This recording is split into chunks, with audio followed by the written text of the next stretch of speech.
Hello, and welcome to This Day in Europe, where the bloc is stepping up its defense game. In response to Russia's relentless drone and missile attacks, the EU and the UK launched a joint initiative to boost air defense for Ukraine. This comes amid a wave of diplomatic shifts in arms support ever since the U.S. issued its own air defense ultimatum under U.S. President Donald Trump. London and Berlin, who have taken over the Ukraine Defense Contact Group's chairmanship from D.C. since Trump came to power, announced that Germany would finance 170 million euros in UK-led procurement of air defense ammunition for Ukraine. To be clear, Germany will pay for and donate 220,000 rounds of 35mm ammunition for the Gepard anti-aircraft gun system and procure long-range Ukrainian-made drones. This news comes amid an ongoing barrage of recent Russian drone attacks, underscoring Ukraine's urgent need for modern, multi-layer air defense systems. With the U.S. prioritizing European-funded deliveries of Patriot systems, Europe is now taking a central role in providing this.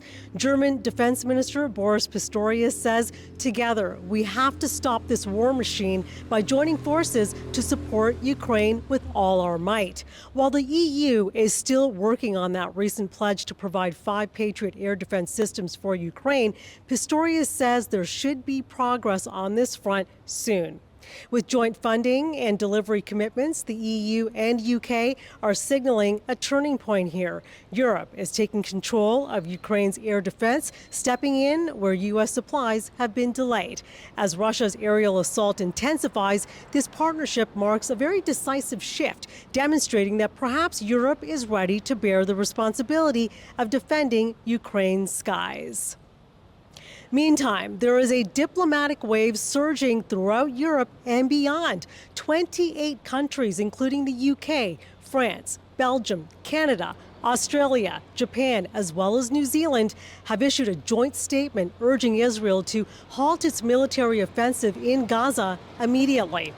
Foreign ministers said civilians in Gaza are enduring new depths of suffering, condemning drip-feeding of aid and the inhumane killing of civilians, including children, with over 800 Palestinians reportedly killed while seeking assistance. They argued the current aid model is, quote, dangerous, fuels instability, and deprives Gazans of human dignity, and demands that Israel comply with its obligations under international humanitarian law. The ministers also called for a political roadmap. A negotiated ceasefire, they say, offers, quote, the best hope for releasing hostages and securing lasting peace. However, Israel's foreign ministry dismisses the move as disconnected from reality and says the statement sends the wrong signal to Hamas. The U.S. ambassador echoes this statement, urging signatories to pressure Hamas instead.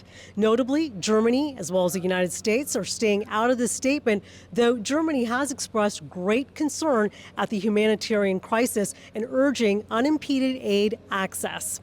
As Israel advances militarily into areas like Deir al-Balah, international pressure is certainly intensifying. These 28 countries say they are prepared to take further action to support a political pathway to peace, though concrete measures remain unspecified at this moment. This broad coalition of Western and Pacific nations demanding an unconditional ceasefire signals rising international frustration over Gaza's worsening humanitarian crisis. But with the U.S. and Germany staying silent and Israel refusing to shift course, the diplomatic pressure may soon struggle to translate into immediate change. Of course, we will stay on top of these stories as they continue to develop. For now, I'm Anita Sharma in Bavaria, Germany. Now, back to Baku.